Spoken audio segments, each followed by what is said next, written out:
우리가 지금 읽었던 마태복음 26장을 기준으로 했을 때요, 이제 곧 내일이면 예수님께서 십자가를 지실 날이 내일로 다가왔습니다.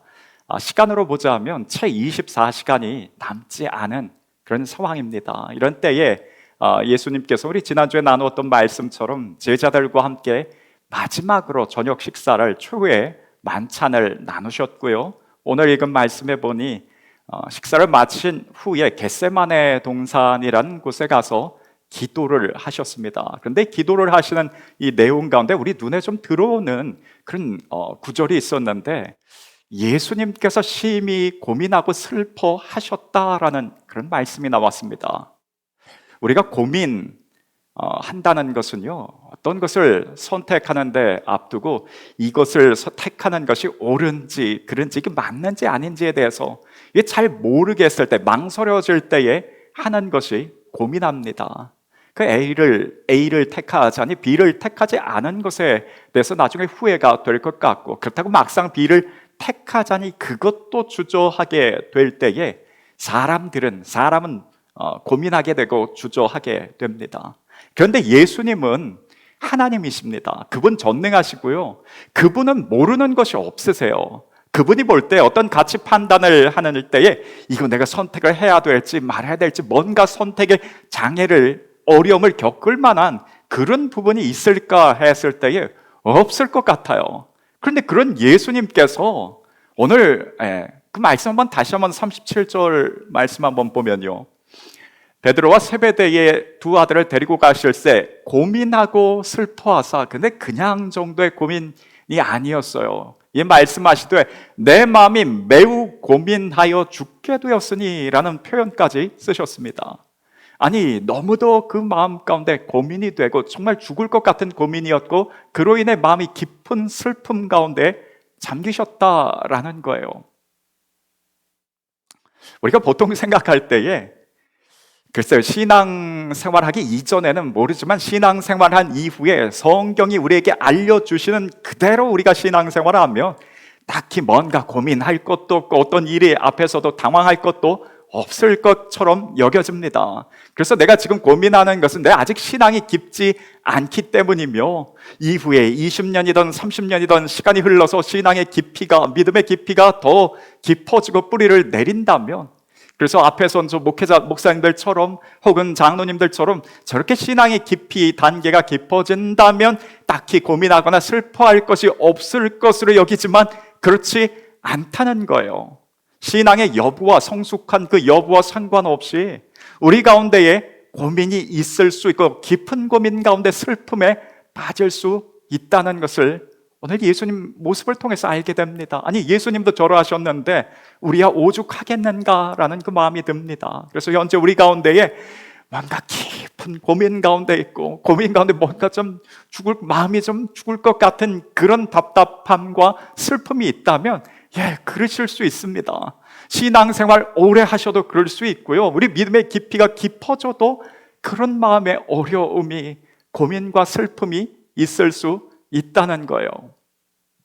그러면 사람에게는 이런저런 상황 가운데 참 이처럼 신앙의 여부와 상관없이 깊은 고민과 슬픔에 빠질 수 있다고 하는데, 그 예수님은 그 무엇 때문에, 무슨 이유로 그처럼 깊은 고민과 슬픔에 빠지셨는가? 제가 먼저 AI에게 요즘 현대인들의 어떤 고민하는 이유가 뭔지를 몇 가지를 한번 물어봤는데, GPT가 5가지를 대답을 했는데 그 5가지 중에 예수님의 그 고민과 슬픔이 담겨 있는 것을 좀 보게 됐습니다. GPT의 답변 첫 번째가, 왜 사람들이 요즘 고민하는가? 불안과 스트레스, 일, 돈, 미래, 이런 경쟁 사회 속에서 애들 마음이 긴장되고, 이런 고민과 이런 불안, 이런 것들 때문에 내가 잘 살고 있나, 내가 잘하고 있나 라는 거에 대한 불안과 고민이 있을 수밖에 없다라는 것입니다. 두 번째로 이야기했던 것이 인간관계 문제였는데요, 가족, 친구, 직장 동료와의 참 많은 관계들이 있지만 그 관계들 속에서 어떤 피로감을 느낄 만큼 많은 관계들이 있지만 진짜 대화는 부족하다고 느끼는 것이 고민이라는 것입니다. 세 번째는요, 정체성과 자기 가치에 대한 고민이었습니다. 나는 누구인가? 내가 하는 일이 얼마나 의미가 있는가? 그러니 여러 사람들과 좀 비교하는 가운데에 자기 가치와 정체성에 대해서 혼란을 느끼면서 고민하게 되는 부분이라고 합니다. 네 번째 고민은요, 시간 부족과 번아웃에 대한 고민입니다. 그래서 일과 공부, 육아, 인간관계 등으로 늘 바쁘고 지친 가운데 있는데, 근데 그럼에도 뭔가 좀 쉬려고 해도 쉬는 것 자체에 죄책감을 느끼기도 한다는 것이 고민이었습니다. 다섯 번째는요, 외로움과 고립감이었습니다. 사람은 많지만 진짜 마음을 나눌 상대가 없기 때문에 외로움이 크다는 것인데, 다섯 번째를 보는 가운데 좀 주님의 그런 마음이 느껴졌어요. 예수님께서 지금 홀로 계신 가운데 있습니다. 어떻게 보면 이 땅에 오신 삶 가운데 가장 큰 어려움을, 십자가의 고통과 그 어려움을 앞에 두고 있는데 지금 혼자 계십니다. 3명의 제자를 따로 데려가시기는 했지만 너희는 여기 머물라 하면서 예수님 지금 홀로 기도하고 계십니다. 가장 힘든 상황을 앞두고 홀로 계세요. 우리가 어떤 어려움이 있을 때에 그래도 함께하고 같이 하는 사람들이 있다면 그 점이 좀 훨씬 수월해집니다. 근데 홀로 있다면 몇 배의 어려움이 더 커지게 돼요. 그 십자가 앞에 예수님께서 홀로 계십니다. 근데 그래서 그랬는지요? 동산에 오기 전에 제자들과 마지막 최후의 만찬 그 식사를 하시는 그 자리에서 예수님께서 이런 말씀을 하셨는데, 누가복음 22장에 보면 이르시되 내가 고난을 받기 전에 너희와 함께 이 유월절 먹기를 원하고 원했다라고 합니다. 곧 이 식사 그 이후에는 가룟 유다의 배신이 이어지고 사람들의 손에 끌려가서, 로마 군사들의 손에 끌려가서 이제 재판을 당하고 채찍을 맞고 조금 얼마 후에는 예수님 그렇게 마지막을 맞게 됩니다. 우리가 예수님의 그 상황이라면 내게 남은 시간이 자유롭게 내가 뭔가를 선택하고 할 수 있는 시간이 몇 시간 채 남지 않았고요. 내일이면 세상이, 내가 사는 이 세상이, 이 땅에서의 삶이 끝이 납니다. 그때에 내가 무엇을 할 것인가? 아마 가장 소중하고 끝으로 마지막으로 좀 중요하게 여기고 있는 것, 그걸 아마 했을 것 같아요. 근데 그것을 예수님이 택하셨던 것이 무엇인가? 제자들과 함께 마지막 식사를 하는 것이었어요. 그게 얼마나 원하셨다면 2번 반복해서 원하고 원하셨다고 2번이나 반복해서 말씀하셨습니다. 지난 3년 동안에 수많은 시간 동안 제자들과 함께하면서 식사하고 마시고 하는 그 일들, 교제하는 그 시간들이 있으셨지만 맨 마지막에 내 삶 가운데 몇 시간 남지 않은 그 상황 가운데 내가 지금 무엇을 할까라고 했을 때에 그 사랑하는 사람들과 마지막으로 같이 식사하고 만남을 갖는 것이, 함께하는 것이 예수님의 마지막 끝 선택이었어요. 이런 예수님께서, 이처럼 함께하기를 원하는 예수님께서 이제 조금 있으면 그 제자들과 완전히 이별해야 되고 떨어져야 됩니다. 그런데 그 십자가를 지는 그 상황이 제자들과만의 분리가 아니라 하나님과도 떨어져야 되고 하나님과도 분리돼야 되는 그 상황을 맞게 됩니다. 십자가를 지심과 그 죽으심이 그저 육신적인 고통으로 인하여서 호흡이 끊어지는 것이 아니라 예수님께서 십자가를 지시는 그 상황 가운데 온 인류의 모든 죄가 다 예수님께 전가가 됩니다. 그래서 십자가를 지시는 그 상황 그동안에 예수님은 그저 죄 자체, 죄의 덩어리가 되시는 것과 마찬가지예요. 하나님은 전혀 죄가 없으신 분이시기에 그 죄의 덩어리가 된 예수님과 더 이상 함께 할 수 없었습니다. 그래서 예수님과 하나님은 그 십자가를 지신 상황 가운데 분리돼야 되고 떨어졌어야만 했어요. 그래서 예수님께서 십자가 상에서 끝으로 하셨던 말씀이 어찌하여 나를 버리셨나이까? 라는 그 말씀을 하실 수밖에 없었습니다. 하나님과 분리되고 단절돼야 하는 그 고통에 대해서 우리가 이걸 참아 어느 정도의 고통인지 이거 우리는 헤아릴 수가 없습니다. 성경에 나오는 어떤 보편적인 그런 중요하게 여기는 그런 개념들이 몇몇 가지가 있는데 그 가운데 하나가 함께입니다. 함께하는 것을 늘 원하세요. 하나님이라는 그 삼위의 하나님 존재 자체가 삼위의 하나님께서 하나로 온전히 함께하고 계십니다.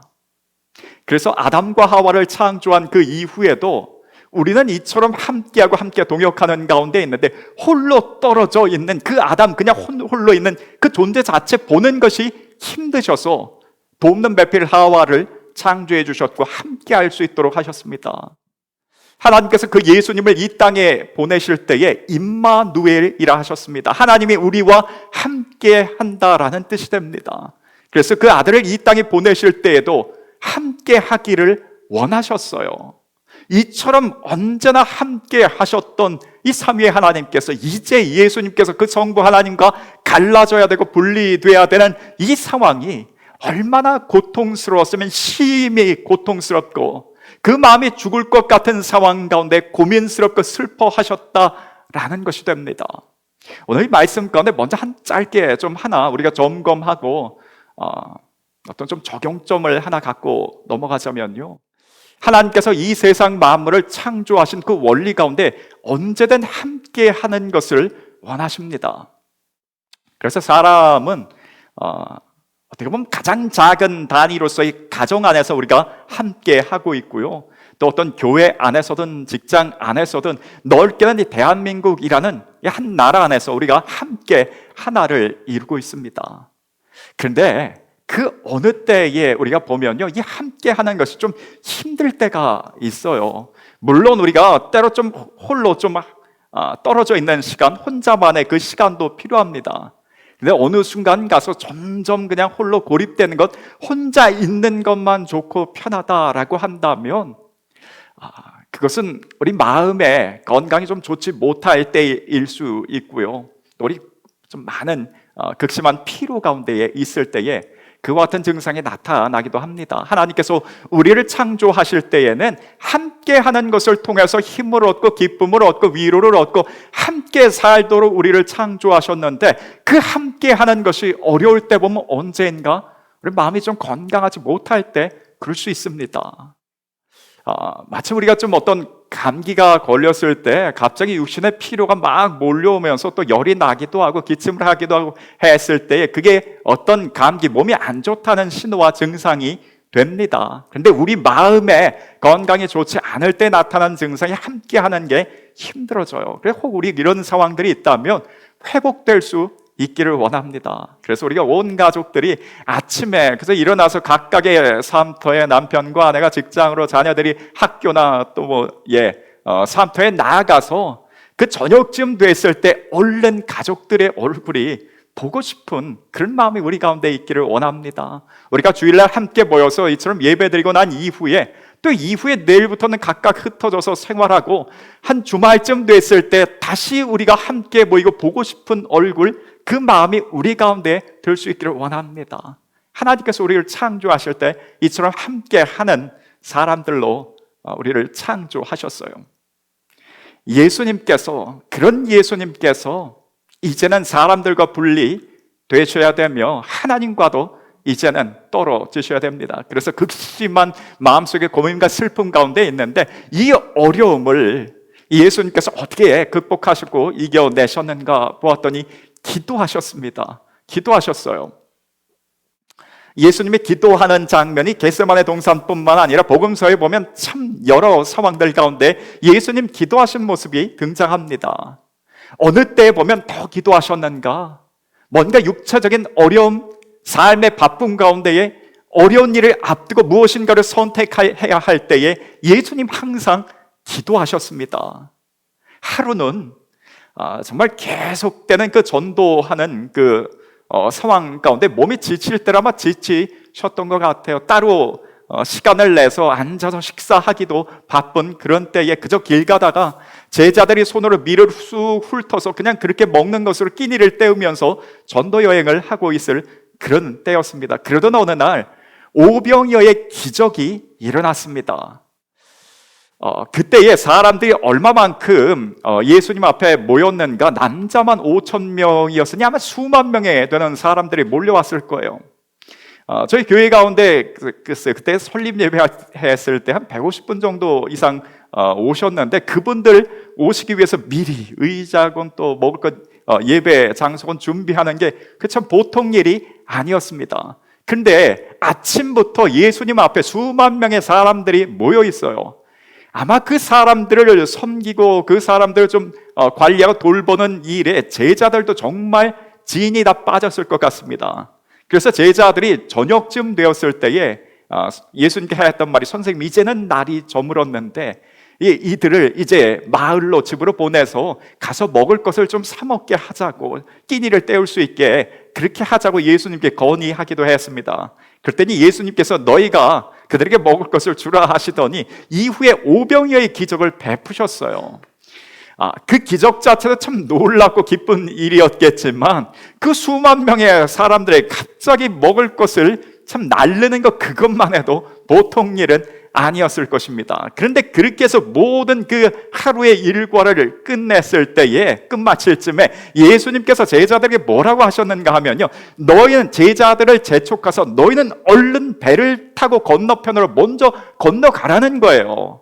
아니, 지금 수많은 사람들이 기적을 체험하고서 먹고 마시고 나서 배부르고 막 기쁨 가운데 막 좀 흥분된 상태였습니다. 억지로 예수님을 왕으로 삼으려는 그런 자들도 있었어요. 그런데 그런 소란스러운 상황 가운데 얼른 제자들을 먼저 건너편으로 보내고 예수님께서 남아서 그 사람들을 배웅하고 돌려보내는 일은, 그거는 내가 할 테니 너희들은 먼저 가라는 거예요. 뭔가 지금 식대로 하자면 교회 안에 뭐 어마어마한 행사를 했는데 마지막까지 그저 담임 목사님 혼자 남아서 전도사님들, 부목사님들 다 이제 집으로 보내고 나서 내가 마지막 마무리를 할 테니 너희는 먼저 집으로 가라는 것과 마찬가지예요. 아마 예수님께서 그 힘든 지침 가운데는 그 제자들을 사랑하는 마음에서 그처럼 하셨던 것처럼 하신 것으로 여겨집니다. 그렇게 제자들을 보내고 나서 예수님은 무엇을 하셨는가? 마태복음 14장에 보면요, 같이 한번 읽겠습니다. 무리를 보내신 후에 기도하러 따로 산에 올라가시니라. 저물매 거기 혼자 계시더니 라고 했습니다. 다 사람들을 보내신 그 이후에 예수님 무엇을 하셨는가? 기도하셨어요. 육신의 몸을 입고 계셨기에 힘들기는, 제자들뿐만 아니라 힘들기는 예수님도 마찬가지였을 것입니다. 그런데 저 힘든 가운데에 예수님께서 도대체 왜 기도를 하셨을까? 예수님 능력이 없는 분도 아니고 예수님은 하나님이시고 전능하신 분이신데 도대체 무엇을 위해서 기도를 하셨을까? 그래서 때로는 예수님께서 이렇게 기도하셨던 장면들이 사람들에게 너희 뭔가 본을 보여주기 위해서 신앙생활이란 하나님 앞에 기도하면서 하는 것이라고, 본을 보여주기 위해서 기도했다고도 생각되기도 합니다. 아니, 그렇지 않고서 저 전능하신 분이 무슨 이유로 기도를 했을까? 그런데 말씀을 조금 자세히 보면 그렇지 않다는 것을 깨달아요. 지금 주위에는 그 본을 보여야 될 제자들조차도 없습니다. 그런 상황 가운데 제자들을 다 떠나보내고 나서 홀로 기도를 하셨던 것은 예수님도 저 기도하는 가운데 뭔가를 얻으셨다는 거예요. 무엇을 얻으셨는가? 힘을 얻으셨습니다. 예수님 힘이 다 소진되고 빠진 상황에서 그래서 무엇을 하셨는가? 기도하셨어요. 이외에도 예수님 기도하시는 장면 가운데에 제가 참 마음에 좀 더 담기는 그런 부분이 있는데, 그런 장면이 있는데요, 예수님께서 12 제자를 택하사 그들에게 성령의 능력을 허락하셨습니다. 그래서 귀신을 쫓아내고 어디서든지 천국 복음을 전하면서 그 사역을 감당할 만한 능력을 주시면서 그들을 파송하셨어요. 보면 예수님께서 그냥 늘 12 제자와 함께 하셨기 때문에 예수님 제자가 그냥 당시에 12명만 있었던 게 아닐까라고 여겨지는데요, 근데 그렇지 않습니다. 이미 예수님을 따른 참 많은 무리들도 있었고요, 특별히 누가복음 같은 데 보면 70명의 사람들을 한꺼번에 예수님께서 세상 가운데 짝을 지어서 파송하시기도 했습니다. 그러니 그 당시에 벌써 수많은 사람들이 예수님을 따랐고 그 가운데 제자처럼 불릴 만한 사람들이 적어도 수십 명에서 수백 명은 있었다는 것이 돼요.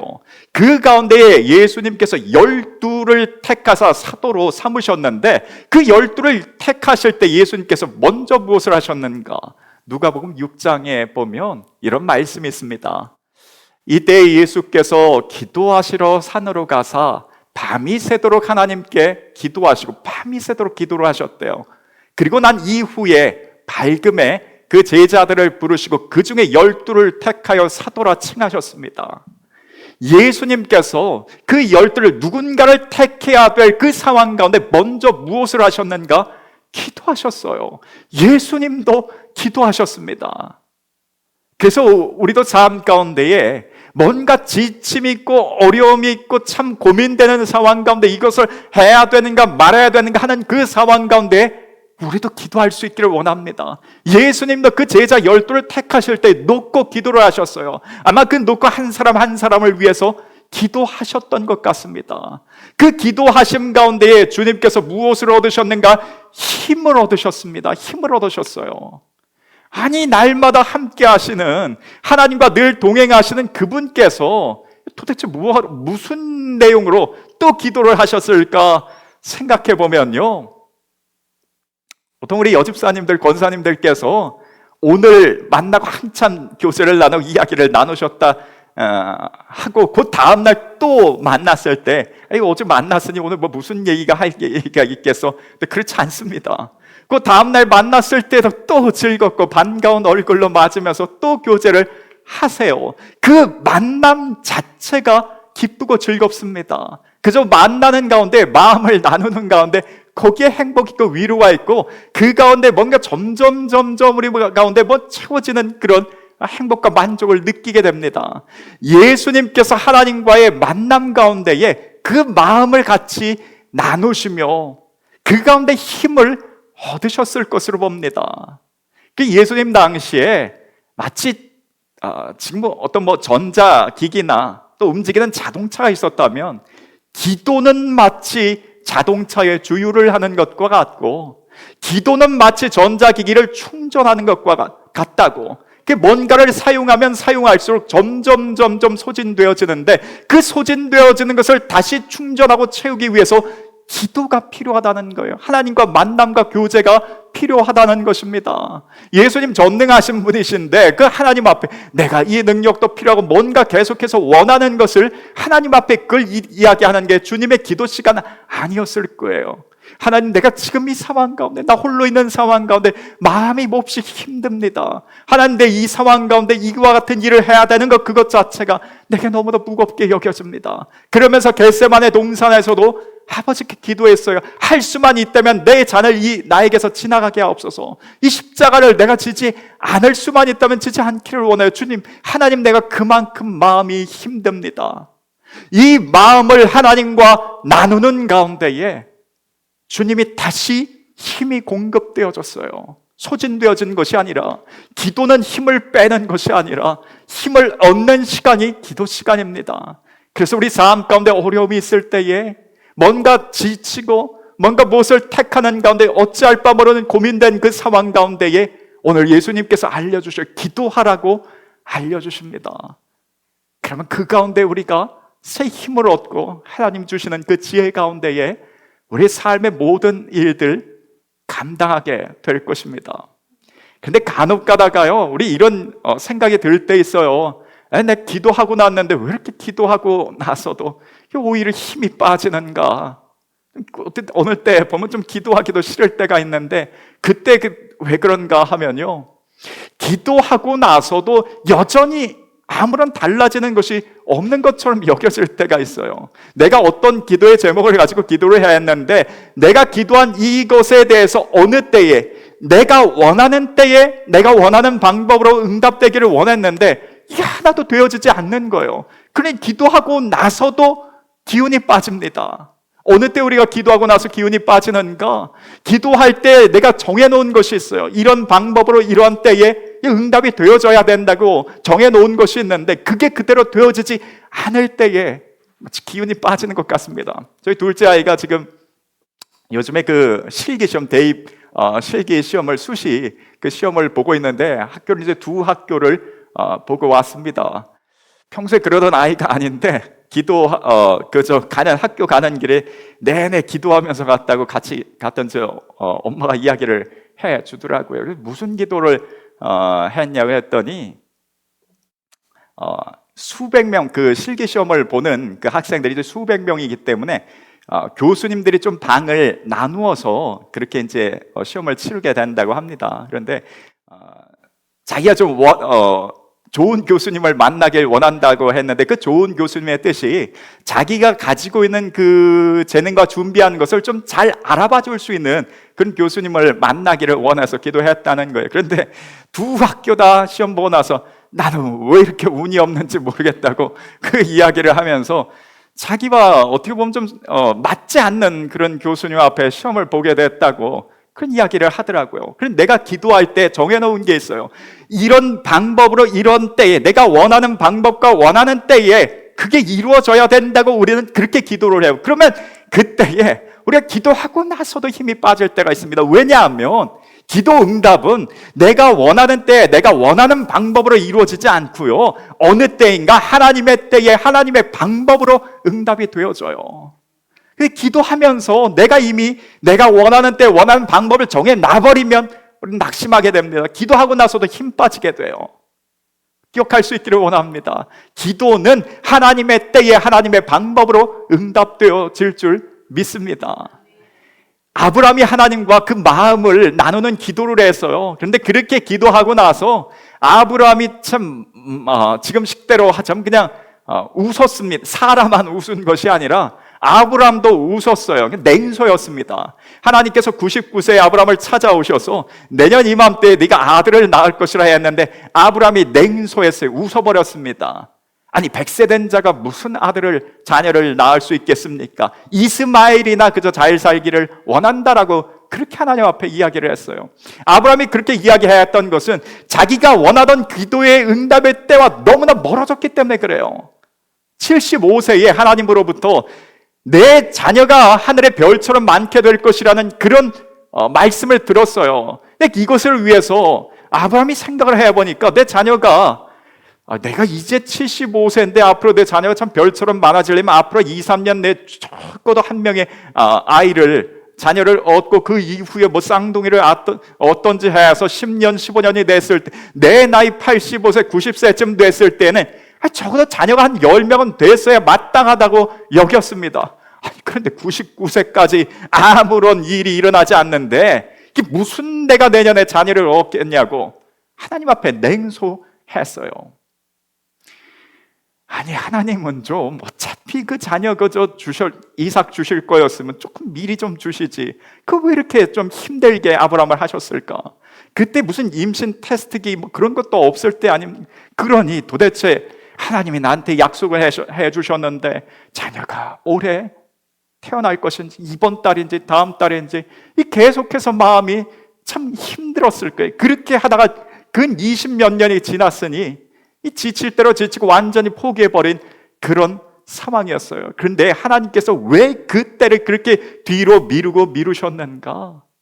사라가 이미 경수가 끊어진 상황이었다라고 했습니다. 사람의 힘으로 도무지 할 수 없는 가운데에 자녀를 얻은 것과 이미 사람의 방법으로 뭔가 육신적인 힘으로 할 수 있을 때 자녀를 얻은 것과는 완전한 차이가 있어요. 그래서 하나님께서 아브라함에게 더 큰 믿음을 주시고 더 큰 기적을 깨닫게 보여주시기 위해서 하나님께서 그 때를 조금 뒤로 미루셨던 거예요. 기도에 우리가 어떤 마음을 어떤 내용을 가지고 기도합니다. 그런데 그 응답의 방법과 때는 우리가 하나님 앞에 좀 맡겨드릴 수 있기를 원합니다. 그럼 기도하고 나 이후에 마음이 지치고 오히려 낙심될 일은 없을 것입니다. 기도 응답은 언제 되는가?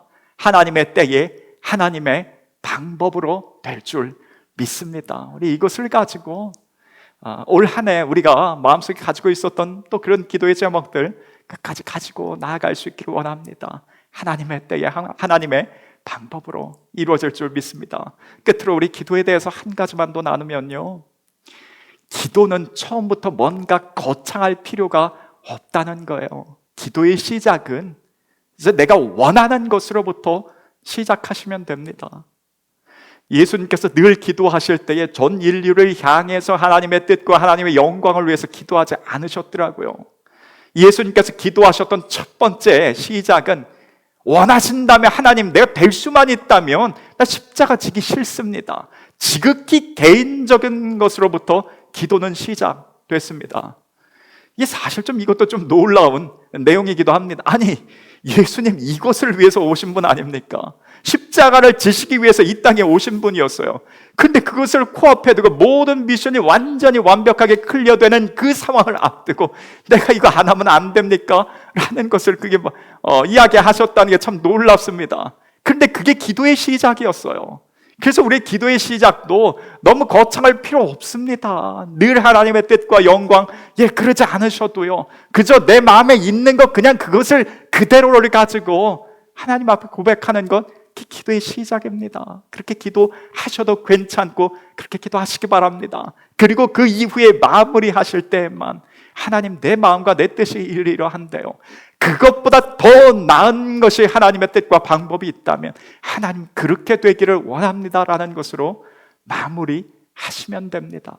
그래서 아무쪼록 우리 기도를 통하여서 어려움이 있을 때 그냥 그 모습 그대로를 가지고 하나님 앞에 구하는 것으로 우리 기도 시작하실 수 있기를 원하고, 그 가운데에 힘을 얻고 마치 다 소진되었던 우리 스마트폰 전자기기가 다시 완전히 충전되는 것 같은 그 시간이 우리의 기도 시간 통해서 그런 일들이 이루어지기를 소원합니다. 이 시간 한번